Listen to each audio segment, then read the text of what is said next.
ဆိုလိုအစမှဒီလိုလာတယ်ပေါ့နော်အဲ့ဒါဒီ6ကျိုး6ကွက်နဲ့6ကျိုး8ကွက်ပြရနဲ့5ကျိုး5ကွက်ပြီးရင်6ကျိုး8ကွက်ရဲ့6ကျိုး10ကွက်ရဲ့ကိုဟမ်မာလုပ်လိုက်မယ်ပြီး5ကျိုး8ကွက်ပြီးရင်6ကျိုး10ကွက်အဲ့တော့ဒီလိုဖြစ်မှာပေါ့နော်ပြရနဲ့4ကျိုး30ကိုတီးမယ်ပြီးရင်4ကျိုး8ကွက်အဲ့တော့အဲ့လိုဖြစ်မှာပေါ့နော်အဲ့တော့ဆက်ပြီးရင်ဒီလို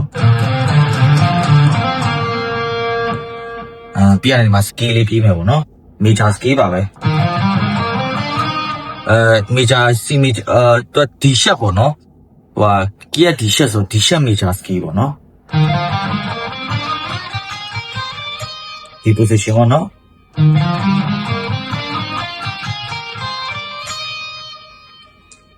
အဲ့တော့ပထမဆုံးဒီလိုရင်သွားပါနော်အထိတစ်ခါပေါ့နော်ပြီးဒုတိယတစ်ခါအထိတစ်ခါပေါ့နော်အဲ့လိုမျိုးပေါ့အဲ့တော့မတိရလူတွေတော့အကွက်နေရာပြပြပေးလိုက်မယ်နော်5ကျိုးတကျိုးမှာ3ကွက်တီးမယ်ပေါ့နော်တကျိုးမှာ3ကွက်တီးမယ်အဲ့တော့5ကျိုး6ကွက်ရဲ့ပြီး5ကျိုး8ကွက်ရဲ့5ကျိုး10ကွက်ရဲ့ပြီး4ကျိုးလည်းအတိုင်းပဲ4ကျိုး6ကွက်ရဲ့4ကျိုး8ကွက်ရဲ့4ကျိုး10ကွက်ရဲ့ပြီးရင်ဒီ3ကျိုး9ကွက်ရဲ့3ကျိုး10ကွက်ရဲ့အဲ့အထိတစ်ခါပြီးမယ်ပေါ့နော်ဒီလိုမျိုးအဲ့ထိပြီးရင်ဒီ3ကျိုးနောက်တစ်ခါပြန်စမှာပေါ့နော်3ကျိုးကနေပြန်စမယ်3ကျိုး9ကွက်ရဲ့3ကျိုး10ကွက်ရဲ့3ကျိုး10ကွက်ရဲ့ဟုတ်ပြီနော်ပြီးရင်2ကျိုး9ကွက်ရဲ့2ကျိုး10ကွက်ရဲ့ sorry 2ကျိုး10ကွက်10ကွက်ပြောတာ2ကျိုး10ကွက်ရဲ့2ကျိုး9ကွက်ရဲ့ပြီးရင်2ကျိုး17ကွက်ရဲ့ပြီးရင်1ကျိုး10ကွက်ပြီးရင်1ကျိုး10ကွက်အဲ့ဒီပေါ့နော်အဲ့ဒီလိုဖြစ်မယ်အဲ့ဒါဆက်တဲ့တီးရပါတော့ဘောကနေအဲ့တခါပြီးရနဲ့အဲ့တခါပေါ့နော်ပြီးရနဲ့အဲ့လိုလာမှာပေါ့နော်အဲ့တော့ဒီမှာ1ကျိုး17ကွက်ကိုနှိပ်မယ်ပြီးရင်2ကျိုး9ကွက်ကို2ချက်ပြီးဒီ1ကျိုးစလိုက်ဆွဲလိုက်ပေါ့နော်ဘယ်ကနေဆွဲရတယ်အဲ့လိုဆွဲလာပေါ့နော်ဒီ15ကွက်ကိုဆွဲမယ်ပြီးရနဲ့15ကွက်ဆွဲပြီးရနဲ့ဒီ1ကျိုး73နဲ့15နဲ့ကိုအဲ့လိုလုပ်မယ်ပေါ့နော်ဟမ်မာပြီးရနဲ့1ကျိုး17ကွက်ပြီးရင်1ကျိုး73ကွက်အဲ့တော့ဒီလို slide ဆွဲရနေစလိုက်မယ်နော်ပြီးရင်2ကျိုးတွန်းမယ်2ကျိုး17ကွက်မှာတွန်းလိုက်မယ်ပေါ့နော်ဒီ note ပေါ့နော် slide ဆွဲလေးရတယ်တွန်းလိုက်ရတယ်ပြီးရင်အဲ့လိုလုပ်မယ်ပေါ့နော်အဲ့ဒါကြောင့်ဒီ2ကျိုး73နဲ့15ကိုဟမ်မာလုပ်မယ်ပြီးရင်2ကျိုး17ကွက်ကိုပြီးမယ်အဲ့တော့ပြီးဒီမှာဒီလိုသွားမယ်အဲ့လိုပေါ့နော်အဲ့တော့ဒီ5ကျိုး73ကွက်နဲ့15ကွက်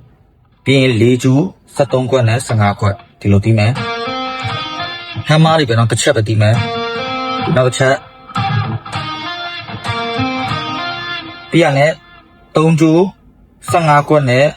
18ကွက်ကိုနှစ်ခါပြီးမယ်အဲ့လိုဟမ်မာပဲအဲ့လိုပေါ့နော်အဲ့ဒီလိုဖြစ်မယ်အဖြစ်ဖြစ်ပြီးပြမယ်ဟုတ်ပြီနော်ပြီးရတဲ့ဒီ2ကျိုးကို3လုံးတီးမယ်လီကာတိုပုံစံပေါ့နော်အဲ့လိုမျိုးပေါ့နော်15 16 18ပေါ့နော်အကွက်ကဒီ1ကျိုးလည်းအဲ့လိုပဲ15 16 18ပေါ့အဲ့တော့တစ်ဆက်ထဲသွားမယ်ဆိုဒီလိုပေါ့နော်အဲ့လိုပေါ့နော်အဲ့တော်တော်လေးမြန်တယ်နော်အဲ့လိုမျိုးလေးတီးမယ်နော် ပြီးရတဲ့ဒီတစ်ကျူ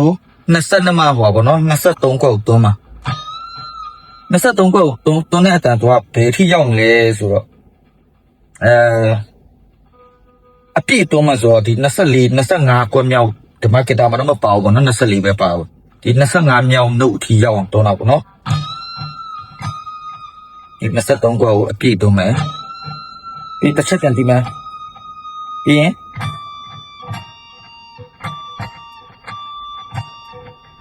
ဒီ22ကွက်ကိုတစ်ချက်တီးမယ်ဒီ18ကွက်ကိုတစ်ချက်တီးမယ်တစ်ကျူပဲပေါ့နော်တစ်ကျူစသွန်းမယ်အဲ့လိုပါမယ်ပေါ့နော်ပြီးရမယ်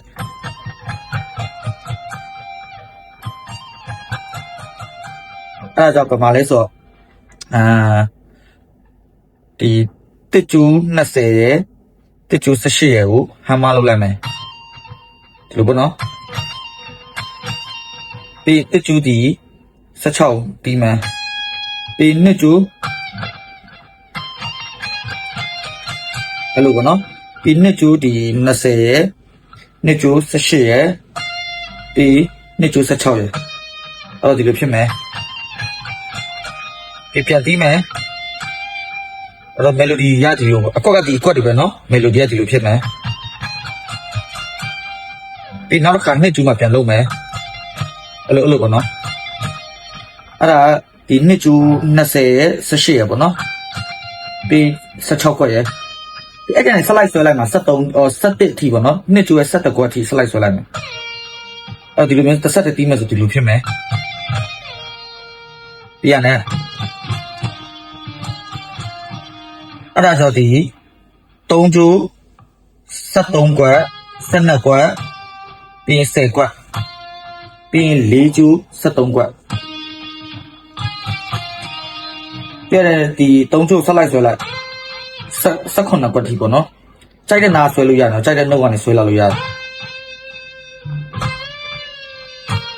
ဒီ15ကွက်မှာဆုံးမယ်3ကျူဒီကျူသွန်းလိုက်မယ်ပြန်ချမယ်ပြီးရင်15ကွက်မှာဆုံးမယ်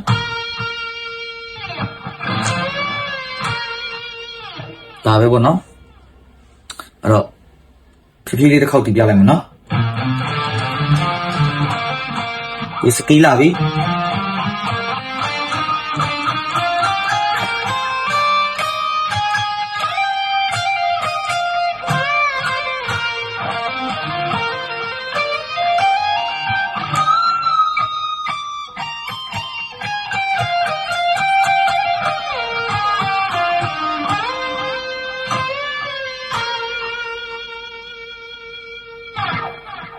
ကဲဖြည်းဖြည်းလေးတီးကြည့်ပေါ့နော်